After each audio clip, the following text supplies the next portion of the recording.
మీ పిల్లలకి ఈ 3 సింటమ్స్ ఉంటే జాగ్రత్త పడండి. పిల్లలు బొద్దుగా ఉంటే చక్కగా చూడడానికి బాగుంటుంది అనుకుంటారు. అది హెల్తీ వెయిట్ గెయిన్ కాకపోతే ఫ్యూచర్ లో హెల్త్ ప్రాబ్లమ్స్ వచ్చే అవకాశం ఉంటుంది. కాబట్టి ఈ 3 లక్షణాలు కనుక మీ పిల్లల్లో కనిపిస్తే అది ఎక్సెస్ వెయిట్ గెయిన్ అయ్యే అవకాశం ఉండొచ్చు. నెంబర్ 1, మెడల దగ్గర చంకల దగ్గర నల్లగా మారడం. ఎవరైతే పిల్లల్లో మెడల దగ్గరను చంకల దగ్గర స్కిన్ నల్లగా మారడం అబ్జర్వ్ చేస్తారో అది ఇన్సులిన్ రెసిస్టెన్స్ ఫీచర్ కావచ్చు. అలా కనిపిస్తుంది అంటే అది నార్మల్ వెయిట్ గెయిన్ కాదు, ఎక్సెస్ వెయిట్ గెయిన్ ఒక లక్షణం.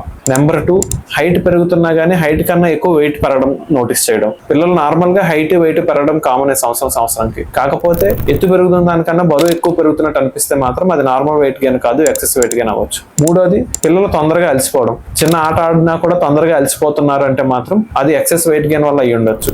చైల్డ్హుడ్ ఒబెసిటీ ఉన్నట్టయితే ఫ్యూచర్ లో పెరుగుతున్న కొద్దీ ఇన్సులిన్ రెసిస్టెన్స్ ఎక్కువ, డయాబెటీస్ రావడం, ఆడపిల్లల్లో పీసీఓడి ప్రాబ్లమ్స్ రావడం వచ్చే అవకాశం ఉంటుంది. ఈ లక్షణాలు ఎవరి పిల్లలైనా కనిపించినట్టయితే మీ దగ్గరలో ఉన్న ఎండోక్రైనాలజిస్ట్ ని సంప్రదించండి. Thank you.